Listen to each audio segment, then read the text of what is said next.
नमस्ते विद्यार्थियों। आज हम राजनीति विज्ञान एमए फाइनल की भारतीय शासन एवं राजनीति पेपर को अध्ययन कर रहे हैं और इसमें पिछले जो क्लास हमारी थी उसमें संविधान की विशेषताओं पर अध्ययन किया था और संविधान की जो विशेषताएं, भारतीय संविधान की जो विशेषताएं उन पर हमने प्रकाश डाला था और समझने का प्रयास किया था।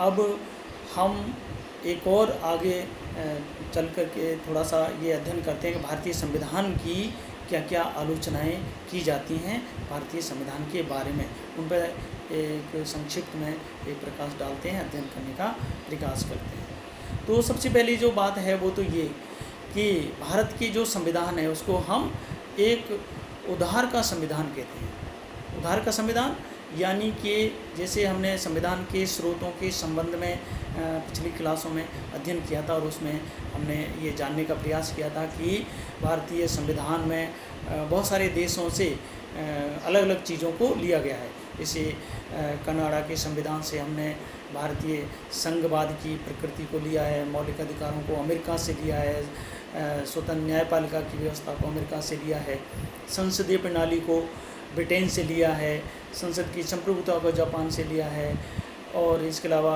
नीति निर्देशक तत्व जो हैं वो आयरलैंड के संविधान से लिए हैं, संशोधन की प्रक्रिया अफ्रीका के संविधान से लिए है। इसी प्रकार से मौलिक जो कर्तव्य हैं रूस से लिए हैं। तो ये बहुत सारी दुनिया के जो संविधान हैं उनसे हमने बहुत सारी चीज़ों को हमारे संविधान के अंतर्गत जोड़ा है। तो इसलिए भारतीय संविधान को हम ये कहते हैं कि ये एक उधार का संविधान है और इस आधार पर इसकी आलोचना की जाती है। किंतु केवल उधार का संविधान कहना ये सही रूप में इसकी यदि समीक्षा की जाए तो उधार का संविधान हम नहीं कह सकते, क्योंकि जितनी प्रणालियाँ विभिन्न देशों में चल रही हैं वो प्रणालियाँ उन देशों में अपने हिसाब से हैं, वहाँ के अपने वातावरण के हिसाब से हैं। हमने उन प्रणालियों को यदि उस प्रक्रिया को यहाँ पर अपनाया है तो अपनी जो संस्कृति है, यहाँ की जो वातावरण है, यहाँ की जो लोगों की मनोवृत्ति है, यहाँ की जो कंडीशन है, उनके आधार पर ढाल करके उनमें संशोधन करके उनको और नया रूप दे करके हमने इसको भारतीय संविधान के अंतर्गत जोड़ा है और उसको अपनाया है। तो इसलिए ये पूरी तरीके से हम नहीं कह सकते कि ये उधार का संविधान है। प्रणालियों को भले से दूसरे देश से लिया है, लेकिन हमने अपनी जो परिस्थितियां हैं, अपना जो वातावरण है, अपनी जो सोच है, नागरिक हैं, यहाँ की संस्कृति है, उसके हिसाब से ढाल करके इसको हमने यहाँ पर लागू किया है और हमारे संविधान में जोड़ा गया है।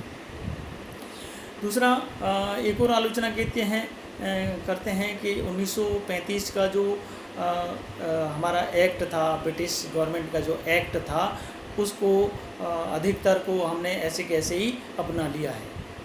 1900 और 250 के आसपास जो आर्टिकल हैं वो हमने 1935 के संविधान से ऐसे कैसे रूप में ले लिए हैं। तो ये भी कहना इतना सही नहीं है, क्योंकि वो जो 1935 के एक्ट को जो भारत में उस समय लागू था, जब भारत स्वतंत्र हुआ था, उनके बहुत सारे प्रावधानों को हमने भारतीय संविधान में एज इट इज़ लिया है, लेकिन पूरी तरीके से वैसे ही नहीं लिया है जैसे कि वो ब्रिटिश गवर्नमेंट के द्वारा यहाँ पर लागू किए हुए थे। हमने उनमें सुधार किया है, अपने हिसाब से उनको ढाला है। नए जो जहाँ हमें लगा कि यहाँ पर परिवर्तन करने की आवश्यकता है वहाँ पर उन्होंने परिवर्तन किया है। जो भारतीयता के अनुकूल नहीं थे उनको हमने हटाया है। तो उसको भी हमने फिल्ट्रेशन करके और उसमें से जो भी अच्छी चीज़ें हमने लगी तो उनको हमने इसमें जोड़ा है, बाकी चीज़ों को हमने हटा दिया है इसमें से। तो ये पूरी तरीके से कहना कि 1935 के संविधान को ऐसे कैसे ही ले लिया वो सही प्रतीत नहीं होता है। हमने उसमें काफ़ी कुछ सुधार करके सुधरा हुआ रूप हमने भारतीय संविधान के अंतर्गत जोड़ा है।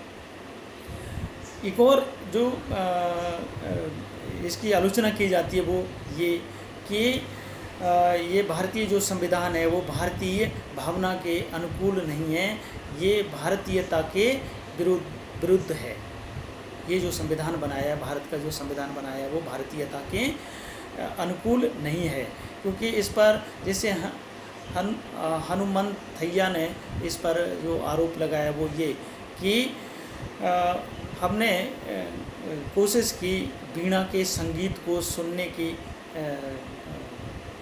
का प्रयास किया था संविधान के माध्यम से, किंतु जो संविधान बन करके तैयार हुआ है उससे हमें इंग्लिश बैंड के संगीत सुनाई पड़ता है। और इसके जो बनाने वाले जो व्यक्ति, इसका कारण क्या है, क्योंकि इसके जो बनाने वाले व्यक्ति थे वो ज़्यादातर इंग्लिश संस्कृति में पढ़े हुए व्यक्ति थे। उस समय के जो वकील, इनमें जो ज़्यादातर संख्या थी उनकी संख्या ब्रिटेन में पढ़े हुए लोगों की ज़्यादा थी। तो इस तरीके का भी इसके ऊपर आरोप लगाया जाता है। किंतु भारतीयता में जब हम संविधान को लागू हम भारत में करते हैं तो बहुत सारी चीज़ें यहाँ के समय के हिसाब से अपने आप परिवर्तित हो जाती हैं। भारत के जो वातावरण है उसके अनुकूल बनाने का पहले भी सुधार करके प्रयास किया गया था, और समय के हिसाब से आने वाले समय में भी वो निरंतर परिवर्तित होती रहती हैं। तो जो संविधान है वो हमारा अपने प्रकार का संविधान है। तो ये आरोप भी पूर्णतः सही नहीं कहा जा सकता। बहुत सारी चीज़ें इसमें हैं, किंतु ये पूरी तरीके से सही नहीं है कि ये भारतीय भावना के अनुकूल नहीं है। ये संविधान जब लागू हुआ है तो अपने आप ही भारतीयता के अनुकूल बनता चला गया है। उस समय भी प्रयास किया था और अभी भी वो नए परिवेश के हिसाब से ढलता चला जा रहा है। इसके अलावा एक जो आरोप लगाया जाता है कि इसमें इस संविधान, भारतीय संविधान जो है वो गांधीवाद के बिल्कुल विपरीत संविधान है। क्योंकि गांधीवाद ने जिस तरीके के आदर्श रखे थे, जिस तरीके की कल्पना की थी, नए भारत की कल्पना की थी, उस नए भारत के तत्व भारतीय संविधान के अंतर्गत कहीं हमें नज़र नहीं आते हैं। क्योंकि बहुत लंबे समय तक 1994 तक हम गांधी जी जिस मूल बात की और जोर देते थे, जैसे पंचायती राज सिस्टम की बात करते थे, जिला स्तर की सरकार की बात करते थे, वो बहुत लंबे समय तक हमने भारतीय संविधान के अंतर्गत अपनाया नहीं था। तो भारतीय जो संविधान मूलतः जो बना था वो पंचायती राज सिस्टम के विपरीत था, या उसको उसमें अपनाया नहीं गया था। और गांधी जी के जो दर्शन था, जो आदर्श थे, उन आदर्शों को इसमें ध्यान नहीं रखा गया था। खुद जो अम्बेडकर जिन्होंने संविधान को बनाया था वो खुद भी गांधी जी के कट्टर विरोधी थे। इसलिए इस आधार पर भी ये आरोप लगाया जाता है, ये आलोचना की जाती है कि भारतीय जो संविधान है वो गांधी जी की जो उद्देश्य थे, कल्पना थी, दर्शन थे, उनके अनुकूल नहीं है। किंतु इस तरीके से भी कहना पूरी तरीके से सही नहीं है, क्योंकि समय के हिसाब से हमने गांधी जी की जो भावनाएं थीं, पंचायती राज सिस्टम, जिला स्तर की सरकार इत्यादि, उनको हमने भारतीय संविधान के अंतर्गत अपना लिया है। एक और इस पर जो आलोचना की जाती है, इस पर आरोप लगाया जाता है वो ये कि भारतीय संविधान को भारतीय संविधान वेताओं ने ये बनाने की कोशिश की कि दुनिया का सबसे बड़ा संविधान है हमारा। केवल ये दिखाने के लिए संविधान बनाया गया था कि हमें दुनिया से अधिक बड़ा संविधान हमें बनाना है, और 395 धारा इसमें बना दी गई थी। तो एक हाथीनुमा संविधान हमने बना करके तैयार कर दिया, एक भारी भरकम जिल्द वाली विधि का ग्रंथ बना करके इसको बना दिया। तो ये भी आरोप इसके अंतर्गत लगाया जाता है, किंतु ये पूरी तरीके से उतना ही अर्ध सत्य है।